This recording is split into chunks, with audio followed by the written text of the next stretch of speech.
Buenos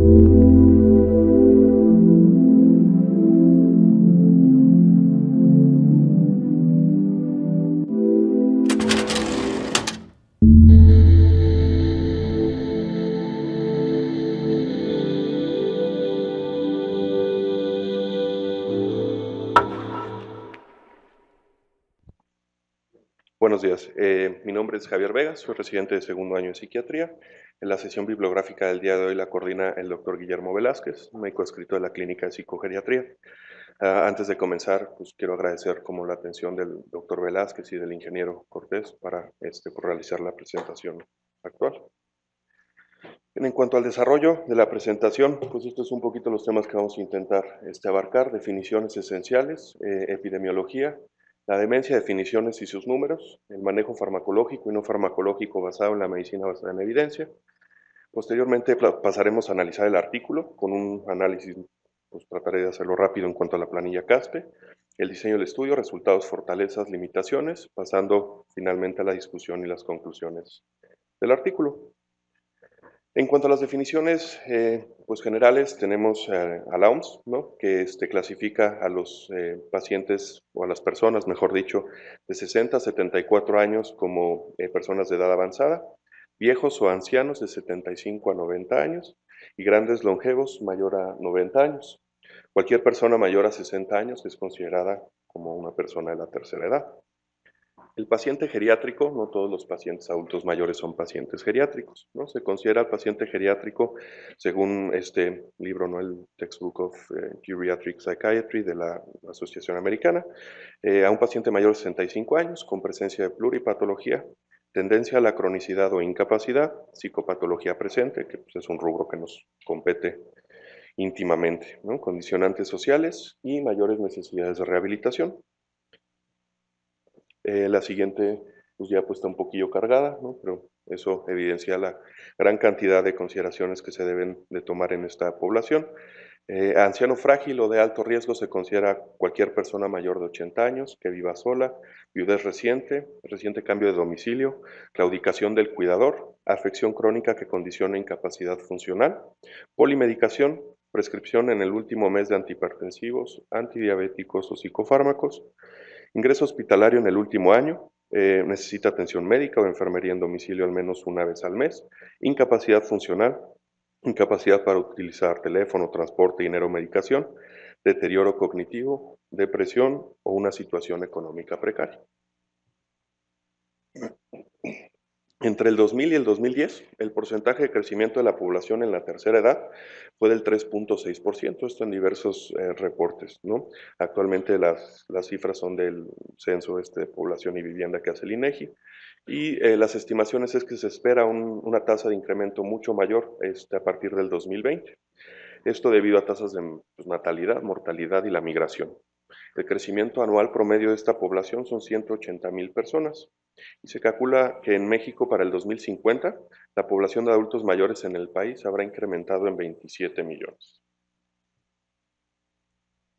Estas dos gráficas muy sencillas es nada más para ejemplificar el por qué la población en la tercera edad está incrementando a esa velocidad, ¿no? Pues las tasas de natalidad evidentemente van disminuyendo, esto pasa en cualquier país en transición demográfica, en México pues se supone que somos uno de ellos, y las tasas de mortalidad generalmente se mantienen como estables, pero a partir del 2020 pues van a incrementar discretamente, ¿no? Y las estimaciones en cuanto a los años de vida promedio pues van a ir incrementando. Esto asociado a la mayor disponibilidad en cuanto a los servicios de salud, pero bueno, los años de vida en promedio no significan una calidad de vida adecuada, ¿no? Que es lo que hay que buscar en esta población. Según el cálculo del INEGI, para el 2050 el estimado de vida será de 81 años, más o menos. Es decir, un cuarto o la cuarta parte de la población en México será un adulto mayor. Eso obviamente tiene repercusiones pues clínicas y tiene evidentemente repercusiones sociopolíticas y económicas importantes. Estas tres gráficas ejemplifican pues el cómo va a cambiar, o son estimaciones en cuanto a las pirámides poblacionales. Es una página americana en donde están datos de todo el mundo, incluido el mundo como tal, global. Básicamente, pues se ve el porcentaje de hombres y mujeres. En la base de la pirámide se encuentran obviamente la población más joven y hacia la punta la población pues mayor, ¿no? Estos son evidentemente años. Para el 2015, esta es nuestra pirámide poblacional con nuestra pues, población actual y vemos que, bueno, tenemos una base amplia. Para el 2050, asociado a estas tasas de natalidad disminuidas, se estima que la pirámide poblacional va a tener esta forma. Esto es importante porque se supone que tenemos un boost poblacional. Todos estos países en transición demográfica tienen esta ventaja, si la saben aprovechar evidentemente, ¿no? En donde va a haber un tiempo en que la población más prevalente en la sociedad va a ser económicamente activa y se supone que si aprovechan este boost económico, pues en los años venideros las condiciones para esta población serían mejores. Pero pues México no está aprovechando mucho este boom poblacional que se supone que es en el que estamos entrando y pues a menos que algo cambie drásticamente probablemente no tengamos ese incremento en la economía. Para el 2100, bueno, eso ya es pues casi eh, ahí utópico, ¿no? Esta va a ser como nuestra pirámide poblacional, que esto se parece mucho a los países primermundistas, por ejemplo, esta es la figura que tiene actualmente, por ejemplo, Francia, ¿no? Bien, según los datos del Consejo Nacional de Evaluación de la Política del Desarrollo Social, hasta el 43% de la población adulta mayor en México vive en pobreza multidimensional. Y eso es pues, bien importante, ¿no? La definición de la Ley General de Desarrollo Social para una pobreza multidimensional es esta, ¿no? Una persona que tiene al menos una carencia social, ya sea rezago educativo, acceso a servicios de salud, seguridad social, espacios de vivienda, servicios básicos de vivienda, etcétera, y su ingreso es insuficiente para adquirir los bienes y servicios que requiere para satisfacer sus necesidades alimentarias y no alimentarias básicas. Eso quiere decir que gran parte de nuestra población adulto mayor es dependiente de alguien económicamente activo, ¿no? Esto va a tener repercusiones pues, en los años que vienen. En cuanto a la demencia, esta es una definición que se postula en este documento, ¿no? Que es el Plan de Acción de Alzheimer y otras demencias. Este plan de acción pues está, digamos, dirigido por el doctor Gutiérrez Robledo, que es el director del Instituto Nacional de Geriatría, ¿no? Y aquí participaron pues, bastantes institutos nacionales de salud, incluido el nuestro. Para esta publicación se mencionan a la doctora Medina Mora, ¿no? Y al doctor Ugalde como participantes en esto. Y este documento pues define la demencia como un síndrome por lo general de naturaleza crónica y progresiva, caracterizado por el deterioro adquirido de funciones cognitivas, incluida memoria, pensamiento, orientación, comprensión, cálculo, capacidad de aprendizaje, lenguaje y o el juicio, lo suficientemente grave como para causar interferencia con las actividades en la vida diaria. Estos son los criterios actuales para el DSM-5. Recuerden que ya en el DSM-5 se quitó como el término demencia, ¿no? Se llaman trastornos neurocognitivos menor o mayor. Está un poquillo cargada la diapositiva. Básicamente, en cuanto a los criterios, ¿no? Para el neurocognitivo menor, es una evidencia de disminución cognitiva moderada, comparada con un nivel previo de desempeño en uno o más dominios, basado en la preocupación del individuo, el informante, el clínico, y ha existido una disminución cognitiva significativa o funcional. La discapacidad es moderada en el desempeño cognitivo y los déficits cognitivos no interfieren con la capacidad de independencia en las actividades diarias. Es exactamente los mismos criterios para el menor y el mayor, únicamente en cuanto a la severidad o la funcionalidad es en lo que cambia. En el neurocognitivo mayor hay una disminución cognitiva significativa, la discapacidad es importante y los déficits cognitivos sí interfieren con la independencia en las actividades diarias. En cuanto a las diferencias entre el DSM-4 y el DSM-5, lo más relevante es destacar que se quitó como criterio necesario el déficit en la memoria, ¿no? Es decir, se puede tener déficit cognitivos no asociados a la memoria y también se puede dar el diagnóstico. Obviamente el DSM-5 ya postula las distintas etiologías, ¿no? Como especificadores. Las proyecciones de prevalencia e incidencia indican que el número de personas con este padecimiento continuará creciendo, o particularmente entre los más ancianos, y que en los países en proceso de transición demográfica, como es el nuestro, experimentará el mayor número en el aumento de casos. Anualmente, el número total de nuevos casos de demencia en el mundo es casi de 7.7 millones, lo que significa un nuevo caso cada 4 segundos, ¿no? Llevo hablando 10 minutos, entonces ya tenemos nuevos pacientes con demencia en el mundo. Y más o menos se estima que cada 20 años se duplican las cifras a nivel mundial del diagnóstico de demencia. Esta información igual fue publicada en el Plan de Acción, ¿no?, de Alzheimer y otras demencias el año pasado. En México no estamos pues, excluidos de esta condición. Se estima que en el 2014 en nuestro país existían 860,000 personas con este padecimiento. La proyección del número de mexicanos afectados por demencia para el 2050 alcanzará más o menos 3.5 millones de personas.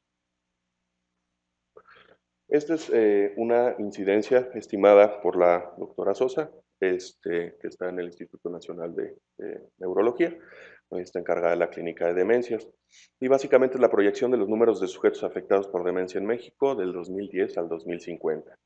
Y pues en cuanto a las incidencias, pues estas curvas nunca nos gustan, ¿no? Quiere decir que van a ir incrementando los casos.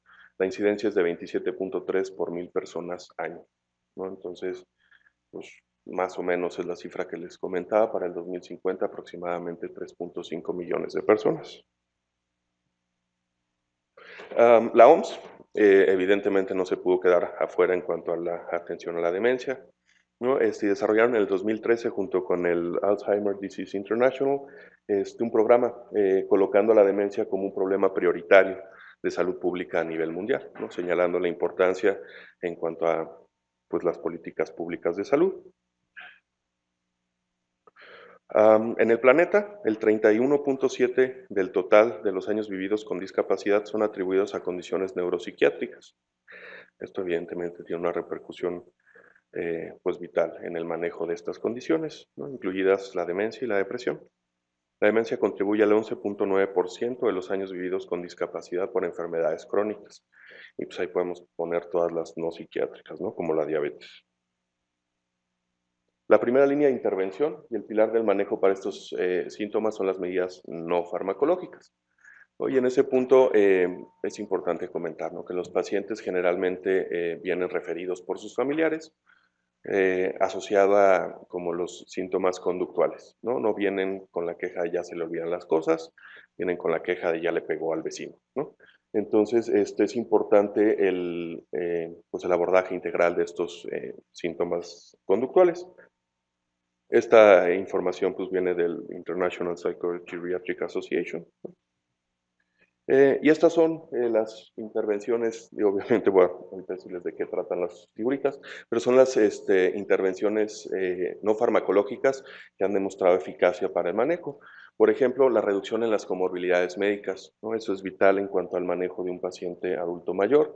No discutir con el paciente, ¿no? Nunca vamos a llegar a un punto medio. Si hay presencia de alucinaciones, y estas alucinaciones no generan disfunción en el paciente, las puede ignorar y no tiene ninguna mayor repercusión, se puede dejar al paciente así. Corregir la iluminación en casa, poner estos como símbolos, ¿no?, para orientarlos. A lo mejor la queja es de ambulación, ¿no?, sin objetivo, y lo que le pasa al paciente es que pues no se acuerda dónde está el baño y entonces da vueltas por toda la casa. Y la corrección de los déficits sensoriales, ¿no? Ese es uno de los como pilares en las intervenciones no farmacológicas.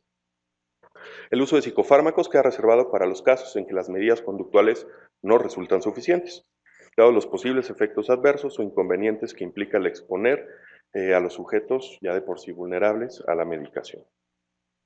Y voy a mencionar brevemente algunos cambios fisiológicos en el adulto mayor y la relación con la farmacología y por qué debemos de tener cuidado. Pues básicamente estos son como el resumen, ¿no?, de los cambios en el sistema circulatorio. Existe una disminución en la concentración de la albúmina plasmática e incremento en la glicoproteinasa alfa 1.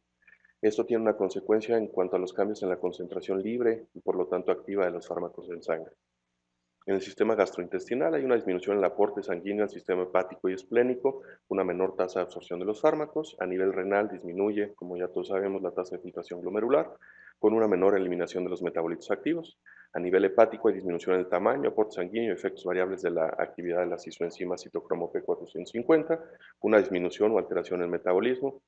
Y en el sistema músculo-esquelético y tejido adiposo hay una disminución en la masa muscular e incremento en el tejido adiposo, que altera el volumen de distribución de los fármacos liposolubles e incrementa así la vida media de los medicamentos.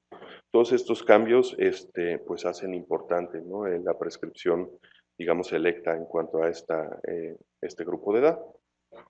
También tenemos tratamiento farmacológico de la demencia y esto es predominantemente orientado a los síntomas cognitivos.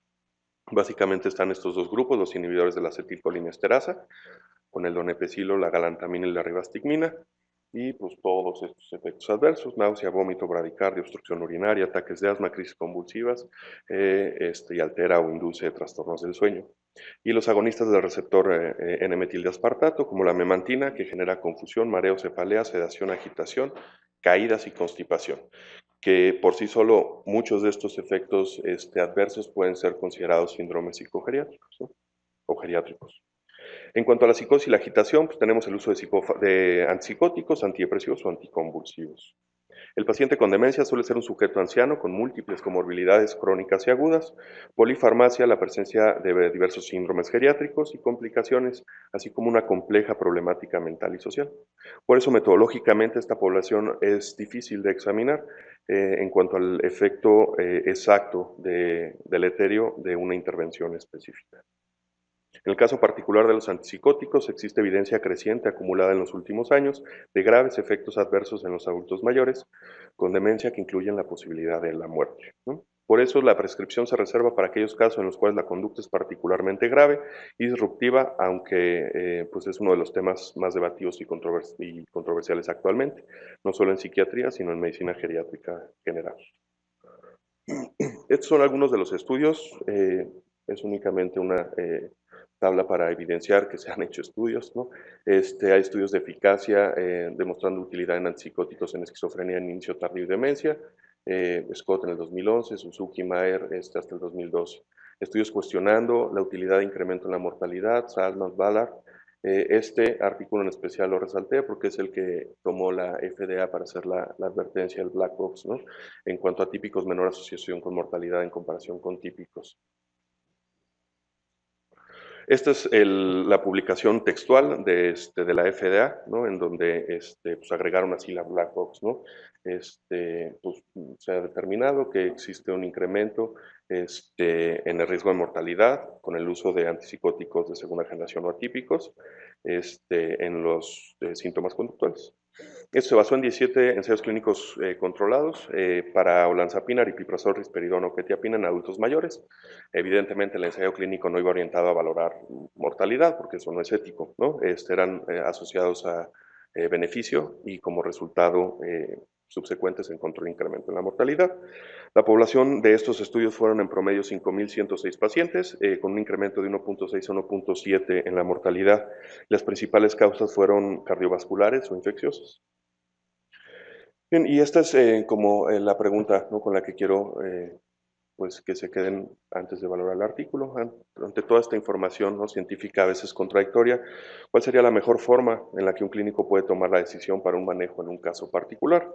Y antes de analizar el artículo, quiero platicarles estas dos cortes. Esta corte fue la primera que la inició el doctor David Snowdon en Minnesota. Él incluyó 678 participantes. La característica de estas participantes eran monjitas, ¿no? Estaban dentro de la Orden de Notre Dame y empezó a seguir a las monjas. La ventaja de esta corte es que las variables son pues bastante similares, ¿no? Entran más o menos a la misma edad, mismos años de estudio, mismos factores de riesgo. Casi todos los factores pronósticos que conocemos en cuanto a la demencia han salido de publicaciones de esta corte y pues fue tan famosa que se ganó la portada en el Time, ¿no?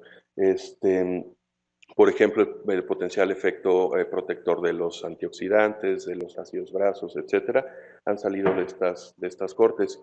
Y las monjitas autorizaron que hicieran estudios post-mortem. Entonces, pues es una corte bastante interesante. Tan interesante que luego La Universidad de Rush en Chicago tomó básicamente el mismo modelo y lo replicó. Actualmente tienen 1,100 participantes, ambas cortes siguen reclutando. Esta corte inició en el 93, esta en el 86, y se supone que esta va a cerrar en junio del 2016. Esta, pues igual se llama, es de una orden religiosa, no recuerdo qué orden religiosa, pero es básicamente el mismo estudio replicado en otra, pues en otra muestra. Y bien, ahora sí vamos a pasar al artículo, ¿de acuerdo? El título del artículo pues es el que ya conocimos. Este fue publicado en JAMA Psychiatry en mayo del 2015. Tiene un factor de impacto, la revista JAMA, reportado por ellos mismos, ¿no? Entonces a lo mejor inflaron los números, pero del 30.38. Es decir, es una revista grande. El que sea una revista grande no me dice que es un artículo bueno, ¿no? Entonces, para eso hay que leer críticamente los artículos. En cuanto al tipo de estudio, es un estudio peculiar, es un estudio de casos y controles retrospectivo anidado en una cohorte. Ambos estudios, tanto los de corte como los de casos y controles, son los estudios que tenemos para valorar este riesgo, ¿no? Estas pirámides ya todos las conocemos, pues probablemente gracias al doctor Aguilar, ¿no? Que nos enseña esto desde el primer año, en donde pues son los niveles de evidencia. Básicamente hasta aquí arriba tenemos los ensayos clínicos controlados y por encima de esto las revisiones sistemáticas y las guías de práctica clínica hasta arriba basada en revisiones sistemáticas. Los estudios de córticas y controles pues están como ahí en la pirámide en medio. ¿No? Evidentemente, si quiero valorar mortalidad, no puedo hacer ensayos clínicos controlados pues, por cuestiones éticas, ¿no? Entonces, pues nos quedamos como con las cortes y los casos y controles. Algo importante a definir para entender el artículo es el número necesario para dañar. Básicamente es lo mismo que el número necesario para tratar, pero en estudios de riesgo. El número necesario a tratar se calcula en 1 sobre la proporción de pacientes con respuesta a la intervención menos la proporción de pacientes con respuesta a placebo. Esto es en estudios de beneficio, ensayos clínicos controlados, etc. El número necesario a tratar es 1 sobre la proporción de pacientes fallecidos, en este caso, recibiendo el medicamento, menos la proporción de pacientes fallecidos sin el medicamento. Estas es las planillas CASPE, ¿no? Que pues los que ya tomamos clases con el doctor Aguilar las conocemos muy bien. Nos facilitan mucho el decidir si me pues voy a invertir el tiempo o voy a utilizar ese tiempo en leer ese artículo. Esta planilla pues ya está contestada, ¿no? Con relación al artículo. El estudio se centra en un tema claramente definido, sí, responde la pregunta PICO o PECO, dependiendo que utilicemos. ¿Los autores han utilizado un método apropiado para responder a la pregunta? Sí, ¿no? Queremos ver riesgo y entonces un caso y control es adecuado. Los casos se reclutaron incluyeron de forma aceptable, sí, con las limitaciones por la cohorte base, y eso las voy a resaltar más adelante, y fue una de las preguntas del Digivote, ¿no? Se tomó predominantemente hombres. Los controles se seleccionaron de una manera aceptable, sí, con las variables de aparejamiento que serán comentadas más adelante. La exposición se midió en forma precisa con el fin de minimizar posibles sesgos, sí, ¿no? ¿Qué factores de confusión han tenido en cuenta los autores? Han tenido en cuenta el potencial de factores de confusión. Se utilizaron regresiones lineales, ¿no? Con variables de control estadístico para tratar de, digamos, quitar como todo este posible efecto a la mortalidad. ¿Cuáles fueron los resultados del estudio? Lo vamos a ver más adelante. ¿Cuál es la presión en los resultados y la presión en la estimación de riesgo?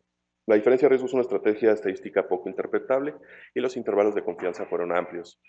En cuanto al por qué es la diferencia de riesgo una estrategia estadística poco interpretable, bueno, porque si yo tengo en cuanto a datos crudos un 4 y un 8, la diferencia de riesgos es 4.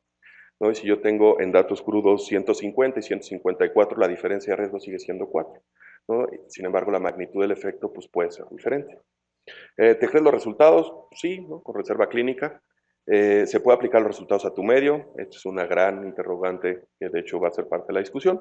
¿Y los estudios de este estudio coinciden con otra evidencia disponible? Sí. Bien, esta es la cohorte donde sacó la base de datos, es de el Veterans Affairs. Básicamente es como el sistema de salud para los veteranos de guerra, ¿no? En Estados Unidos, está por todo Estados Unidos, los numeritos representan una institución y se tomó la base de datos, es una base de datos administrativa. Los investigadores nunca vieron a un paciente y ese es un sesgo importante en el estudio, ¿no? Por lo tanto, va a ser importante en cuanto a las conclusiones. Los participantes, bueno, la N fue bastante grande, ¿no? 46.008 pacientes. Los casos se seleccionaron los pacientes de 65 años o más con diagnóstico de demencia y no deberían de haber recibido antipsicóticos, antidepresivos o antiepilépticos al menos 6 meses previos al inicio del manejo con el fármaco analizado. Se eliminó a monoterapia, esto debido a que se tenían datos previos de que hasta casi el 87% de los pacientes en los hospitales de veteranos recibían monoterapia. Entonces decidieron dejarlo con monoterapia. El grupo control fueron 65 años o más, diagnóstico de demencia, pero no habían recibido los medicamentos. Los fármacos considerados, antipsicóticos, haloperidol, olanzapina, risperidona y quetiapina, el ácido valproico y sus variantes, y los antidepresivos, excluyendo imaos y los tricíclicos. En ambos grupos se excluyeron los pacientes con diagnóstico de epilepsia o un trastorno convulsivo primario por la indicación del ácido valproico. Las variables consideradas en el estudio, hay dos básicamente, variables de aparejamiento y variables de ajuste estadístico. Las variables de aparejamiento es que busco en la pareja que sea medianamente similar a lo que yo tengo en el control. El año del diagnóstico, los días desde el diagnóstico de demencia hasta el inicio de tratamiento. Esto fue tomado como una medida indirecta en cuanto a la severidad del cuadro. La edad, con una diferencia más o menos de 2.5 años, raza, diagnóstico de delirium, hospitalizaciones psiquiátricas y una calificación con una categoría del Charlson Comorbidity Index mayor a 1. En la siguiente diapositiva les explico qué es esto del Charlson.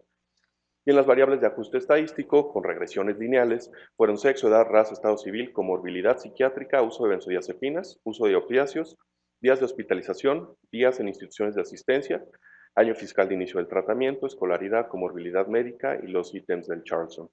Esto es bien importante, ¿no? El sexo se utilizó como variable de ajuste estadístico, pero no con aparejamiento.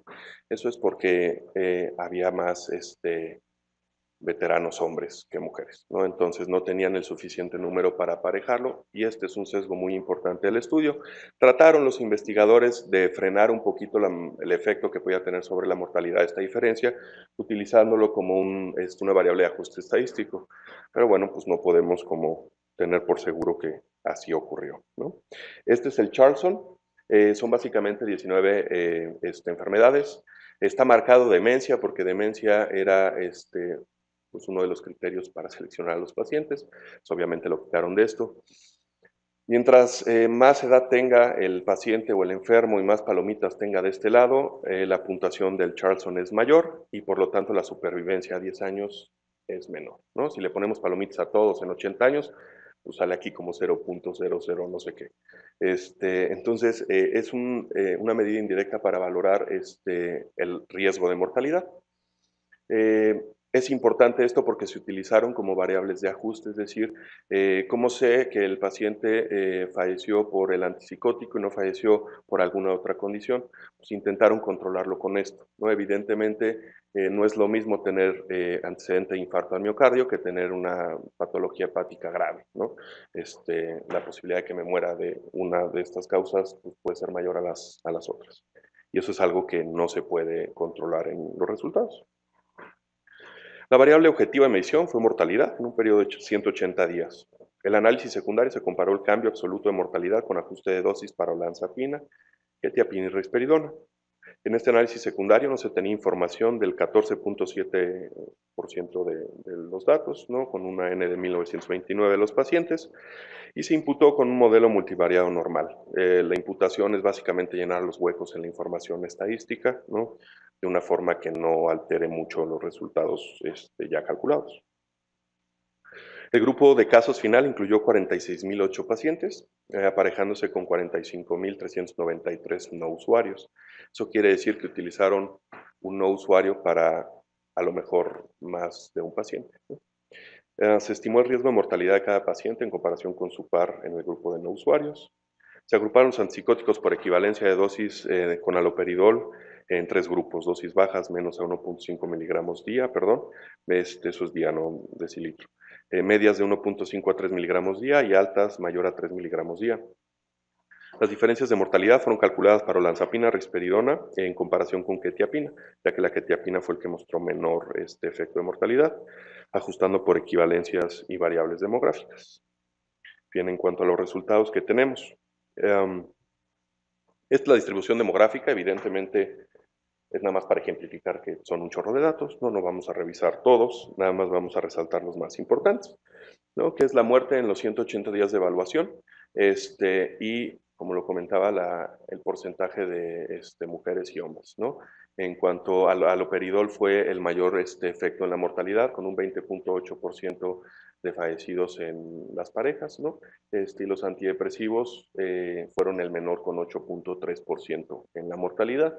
Obviamente la N de los antidepresivos fue mucho mayor que los de haloperidol. Y en cuanto a los hombres, vean la prevalencia en cuanto a hombres y mujeres, pues es muchísimo mayor. Por eso no se pudo hacer las parejas con el sexo. Este es un reporte en cuanto a la comorbilidad psiquiátrica que presentaban los pacientes. En la parte superior está el número de pacientes que presentaban este diagnóstico. Evidentemente estamos pues, valorando antipsicóticos y otros psicotrópicos. Por lo tanto, los diagnósticos más prevalentes pues, son el delirium, ¿no? Y otra psicosis. Por ejemplo, existe el trastorno bipolar, y ahí se menciona que los pacientes que recibieron ácido valproico predominantemente tenían el diagnóstico de trastorno bipolar, ¿no? En cuanto a la distribución por fármacos, ¿no? Este es el total de la población. El mayor porcentaje pues, recibió los antidepresivos, con 34.175 de los pacientes. Y bueno, aquí está el haloperidol, risperidona también fue un número importante. El ácido valproico fue el menor de ellos. En cuanto a la distribución de los grupos por dosis equivalentes de haloperidol, en naranja están las dosis bajas, en amarillo las dosis medias y en azul las dosis altas, ¿no? Casi todos los pacientes recibieron en mayor proporción dosis bajas. Pues es nada más como la distribución. Y la risperidona, insisto, fue un antipsicótico bastante utilizado. Y, perdón, es importante, no mencionan qué modelo utilizaron para hacer las equivalencias de haloperidol, no mencionan si fue la fórmula o fue con equivalencias con otros antipsicóticos, lo cual creo que también es importante en cuanto a la validez de los resultados. Esta es la tabla, o de las tablas más importantes, que son los resultados en mortalidad, ¿no? Están todos los medicamentos aquí: haloperidol, olanzapina, quetiapina, risperidona, ácido valproico y antidepresivos. El número de pares, todo esto pues pueden como obviarlo, y esto es lo más importante, ¿no? La diferencia del riesgo en cuanto al haloperidol pues fue bastante alta, 3.8%, y la risperidona pues no se queda nada atrás, ¿no? Los antidepresivos fueron el menor. El número necesario para dañar, recuerden que mientras más grande es el número necesario para dañar, mejor es el fármaco, ¿no? A diferencia del número necesario para tratar, el fármaco ideal pues, sería uno que tuviera un número necesario para tratar de 1 y un número necesario para dañar inmenso, ¿no? Pero pues no existe, ¿no? En cuanto al haloperidol, necesitaba tratar 26 pacientes para que uno de ellos muriera. Pues, la olanzapina fue uno más, ¿no? De los antipsicóticos, el que menor, o mejor dicho, mayor número necesario para dañar tuvo fue la quetiapina, y los antidepresivos pues andan casi al doble o al triple que los demás, ¿no? Esto es en cuanto al riesgo de muerte para antipsicóticos comparado con los antidepresivos. Todas las P's fueron significativas, ¿no? Entonces no se asocia esto al azar. El antidepresivo, pues aquí no están los datos porque fue el dato de referencia. Y aún así, comparando haloperidol contra antidepresivos, el número necesario para dañar fue 8. Eso quiere decir que si tengo la opción de dar antidepresivos antes que un antipsicótico y tiene una buena respuesta, sería una mejor pues, intervención, ¿no? La risperidona pues, tampoco está muy bien, ¿no? 16%, y la quetiapina, insisto, fue de los antipsicóticos el que menor tasa de mortalidad o efecto sobre la mortalidad tuvo.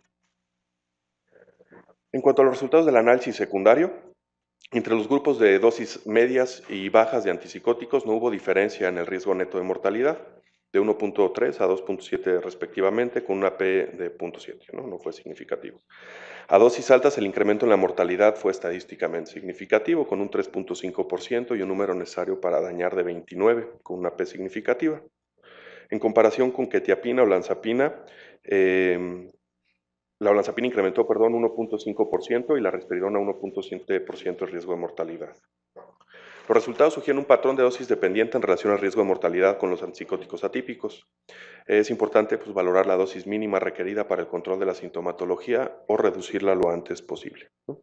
Los resultados parecen sugerir un riesgo mucho mayor a lo reportado previamente por Schneider asociado al uso de antipsicóticos en la población de adultos mayores. Por tanto, ¿debería dejar pensar en utilizar antipsicóticos en la población de adultos mayores? No, no, esto es un no rotundo. El objetivo de la presentación no es que se lleven la idea de que jamás le voy a dar antipsicóticos a un paciente adulto mayor, sino considerar este efecto que se encontró e individualizar cada caso. Va a haber casos en los que la sintomatología es tan grave o tan disruptiva que no se puede evitar el uso de antipsicóticos. Incluso con la quetiapina, que tuvo el menor efecto sobre la mortalidad, se encontró un número necesario para dañar de 50, el doble que reportó Schneider en el 2005. Sin embargo, aunque la quetiapina fue el de menor mortalidad, también hay evidencia de que es el menos efectivo en cuanto al control de los síntomas conductuales. En cuanto al seguimiento de estudios futuros, la mayoría de los ensayos clínicos realizan un seguimiento de 6 a 12 semanas. Por lo tanto, un seguimiento mayor, en este caso fueron 180 días, podría dar más datos en ese punto. Las fortalezas del presente estudio, el tamaño de la muestra fue importante. Se consideraron las múltiples variables para ajuste estadístico en las regresiones lineales. El diseño metodológico es adecuado a pesar de las limitaciones propias de la muestra. Y la valoración de riesgo de mortalidad, ¿no? Que, insisto, no se pueden hacer ensayos clínicos controlados para mortalidad, entonces nos tenemos que quedar con cortes o casos controles. Las limitaciones, bueno, la base de datos, a pesar de que fue llama, es un repositorio privado, ¿no? Entonces no sabemos de dónde sacaron la información.